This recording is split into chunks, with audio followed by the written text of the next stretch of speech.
Alright, gang, so in this video what we'd like to address is the structure of arteries and veins and capillaries, talk a little bit about the difference between those. Also like to talk about a couple of the special features that they have that make them work. And then last we want to go through some of the major blood vessels of your body so you guys can kind of have a basic idea of how blood would flow through there. Okay?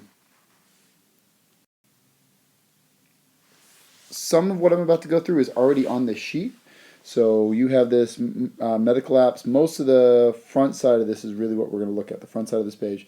So we're going to kind of go through these facts if you want to kind of look along with this as we run through stuff. And I think you ought to be able to fill in questions 1, 2, 3, and 4 throughout the video. And if we don't, then that's a good spot to stop and ask questions in class.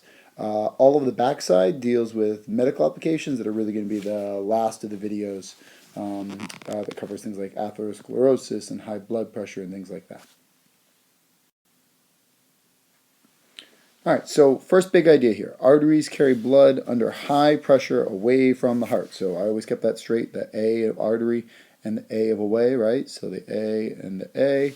So arteries always carry blood away. It's not telling you whether it has oxygen or not. It's telling you the directions. They're always going away from the heart. Okay. As they go up, they're going to branch into smaller arteries called arterioles, where the pressure drops. And essentially, the pressure is dropping for two reasons. You're getting further from the heart, and arteries, because they actually split enough times, they're going from like a relatively small diameter. And if you add up all the diameters of all of those arterioles, it's actually wider, so it's almost like flowing into a bigger tube, ultimately. A lot of smaller tubes that add up to a bigger diameter altogether. So you lose pressure because of that. Okay? And then those arterioles branch into capillaries, and there's so many capillaries that you actually, the combined diameter is so big that the pressure drops even further. So look at the drop in pressure. We're near the heart, and then now we're out in the capillaries. By the time we finish the capillaries, the pressure drops even further. And we flow into what are called the venules, which are small veins, and then it returns back to the heart. So veins are always going to go back to the heart, okay? And the pressure is going to be really, really low there. And we're going to kind of talk about how all those things happen as we go through it, okay? Second really big important part here, guys, is capillaries are the most important part.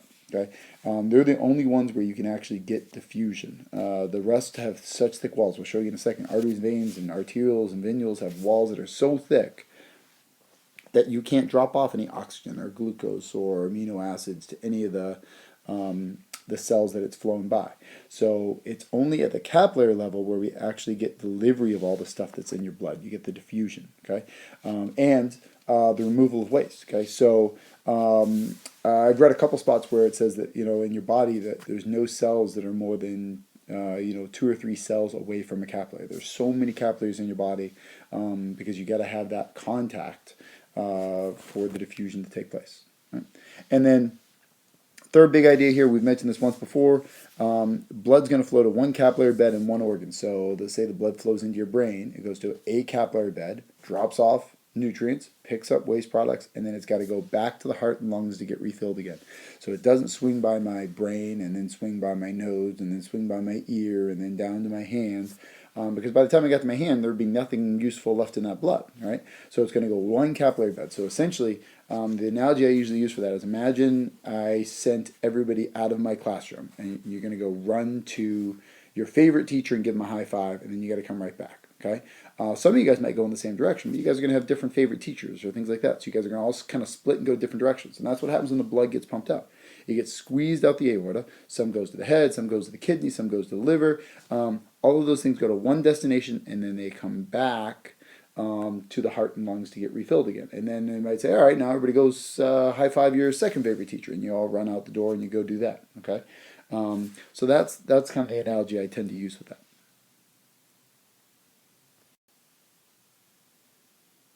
All right, so the rest of this page, you're going to have to kind of stay on your game here and watch out for these 4 things. I'm not going to go back to this page just because this app program is a little bit difficult to kind of bounce back and forth here. So you're going to have to kind of be on your page. I'll try and highlight it when we get to one of those, but if I forget, you can always go back and catch those pieces. So let's look a little bit at the structure of arteries and veins, okay? So in general, arteries, okay, are usually these big round structures. See this big round structure here? Let me change colors. That'll show up a little bit better. Big round structure versus veins tend to be a little bit larger around, and they tend to be a little bit more flattened. Okay, and the biggest difference in them is the amount of strength, right? So this artery, because it has so much more pressure, is much, much stronger. It's got much more elastic connect tissue. It's got more dense irregular. It's got more smooth muscle, and all that. And then you just have pretty much the same layers, but thinner over here because it's less pressure. You don't need as much resistance there. Okay, and there's a couple key ideas that you want to take away from this. This smooth muscle, right, that's found in here. Remember that can control blood flow, right? So you can vasoconstrict, vasodilate to control not only your blood pressure, right? If you vasoconstrict, it brings your blood pressure up. If you vasodilate, it brings it down a little bit. But you can also control where blood is flowing a little bit. So throughout your body, you can, when you're exercising, you'll actually dilate the blood vessels that, say, go into your legs. You get more blood flow into your legs, and you'll actually constrict the ones that go, say, to your digestive organs because they're not as important in the middle of exercise. So you'll actually reduce the amount of blood flow to one area and increase blood flow to the other. Okay, so you got two big purposes for all the smooth muscle, which, hint, hint, that was one of the questions on that sheet there. You can help control blood pressure by vasoconstriction, vasodilation. You can also control where blood is flowing in the body. And a lot of times that's referred to as blood shunting.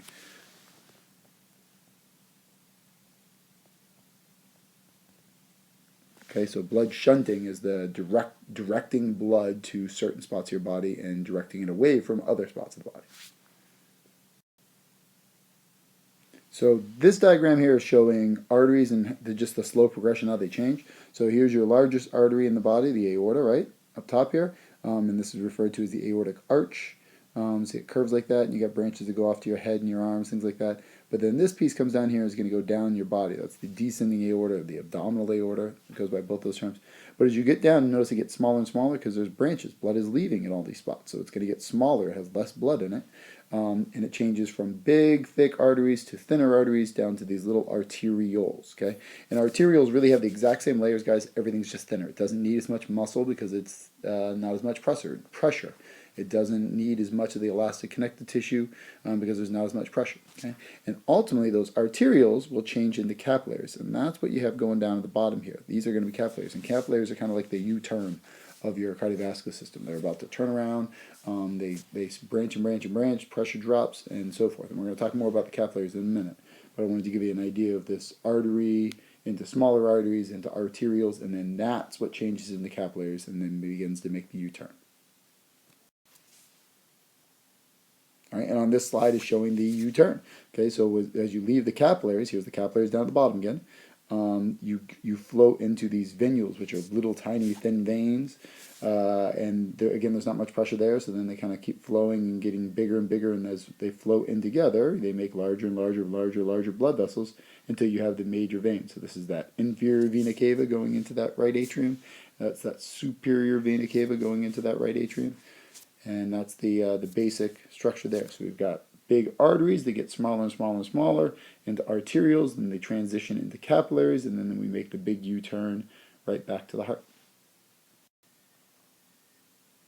This slide just kind of shows you that transition, right? So here comes the arteries. It's a mirror image of the picture we just looked at. But here comes the blood from the heart, right? Flowing down through the arteries carrying blood away from the heart. And as we go in here, we got all these little arterioles. There's lots of vocab that I don't need you guys to worry about. We don't need most of this here. But what is a nice idea is they mention in here these sphincters, okay? And these sphincters allow us to be able to say, hey, yeah, we don't need as much blood flow into this area. These cells don't need a whole lot.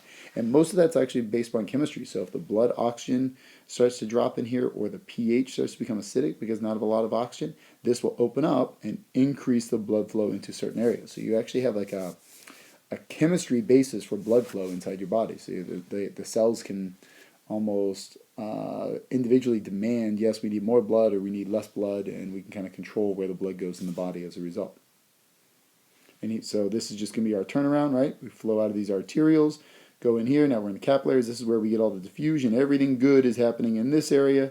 Okay, diffusion of the nutrients out of the blood and waste products into the blood, and then we turn around and we bring that stuff right back to the heart so we can clean it all out.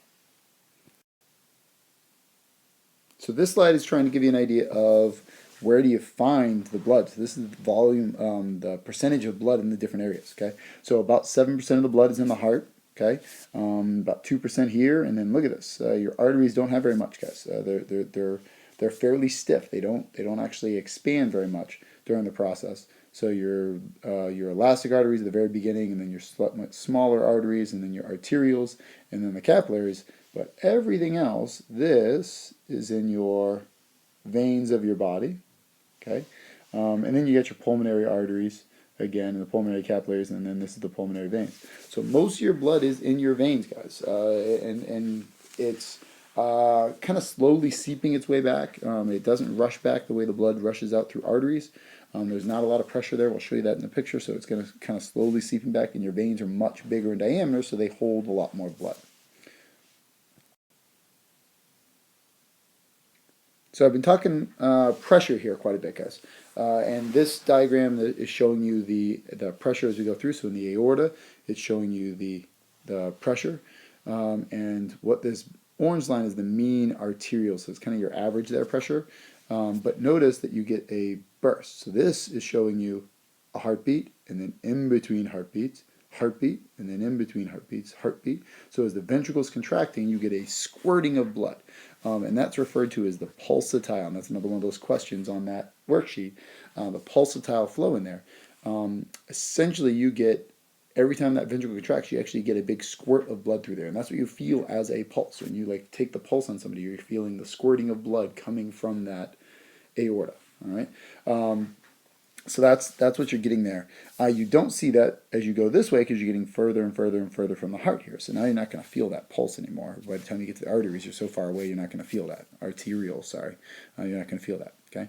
Notice the drop in the capillaries. That's going to be really important. We're going to focus on that in just a moment. And then it continues to drop and drop and drop and drop as we go through here. All right. So one of the big questions that I had when I first saw this graph was like, well, if you have this big drop in pressure like you see on this side, how do we actually get the blood all the way back to the heart? It doesn't seem like there's a lot going on there. And we have two big systems here. So let's show you those two systems. All right, so the most important thing you'll actually see is muscle contraction squeezes blood back. So your veins have valves in them. So see this little valve here? And they grab one here, but there's actually a lot more of them in your veins than they actually show here. But this valve is just like the valves in the heart. It prevents the blood from going backwards. It can't flow this way. Right? So when your muscle contracts, like on the right-hand leg here, when you take a step, every time you take a step, your gastrocnemius squeezes one of these big veins. And because the blood can't go backwards, it has to go upwards. Okay, so every time you take a step, you actually increase your circulation. You get some of this. There's a lot of blood vessels that go through the wall of your chest. So every time you take a breath, you actually do this. You squeeze blood vessels closed. That squirts some of this venous blood back, the blood in your veins back towards your heart. If you've ever seen somebody that's going to be confined to a hospital bed for a long period of time, they actually have what are called pneumatic boots that do exactly this for you. So if you can't get out of your bed, you can actually have decreased circulation, and blood that moves too slowly through these veins can have a tendency to kind of form blood clots. So especially after a surgery, what they'll often do is they'll put a boot on somebody that will literally pump up and squeeze this leg on both sides for them. So it'll like replicate walking, and it'll squeeze these veins to circulate the blood. So every 10 or 15 seconds, they just kind of inflate, squeeze the leg, and then they slowly deflate and relax. And they just do that over and over to kind of replicate this process. Okay? When you don't move a lot, that's where varicose veins can happen. So if something happens here and these valves get stretched out, so let's say you sit with your legs crossed for a long time and you get a pinching right up here, all right? The blood can gather behind that and eventually stretch out this valve. And if that section gets stretched out, then the blood might squirt up and then drain back down through the valve.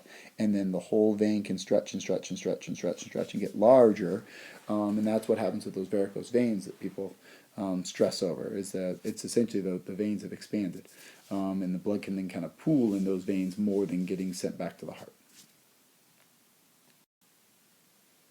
All right, so before we move on to the actual names of some of the blood vessels that we want to learn in the body, I wanted to focus on what actually happens to the capillaries. And I don't do much with this, and it's probably a flaw in what I teach, but this is pretty cool stuff. Okay, so here comes the blood flowing down through an artery into an arteriole, coming down here, and now we go into this capillary. Okay, and in the capillary, you tend to have a net pressure is larger in the capillary in the beginning. So right away you get filtration. It leaks through the simple squamous and the fluid leaks out. Okay.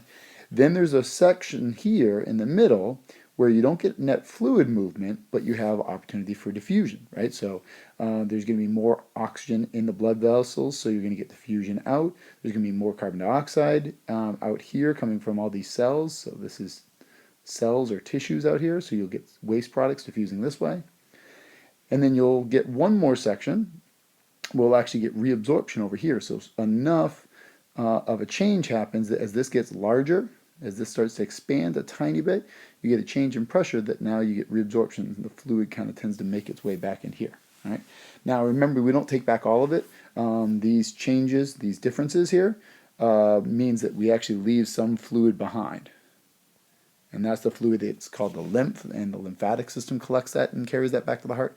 And we'll focus on that in our next unit, guys. But that's the basic idea. This is why your capillaries are leaky. There's actually a difference in pressure, so they leak. Okay, and then there's a balance for a short period of time where you actually get diffusion, just easy diffusion, and then you reabsorb a whole bunch of stuff right before it leaves and makes its way back to the heart.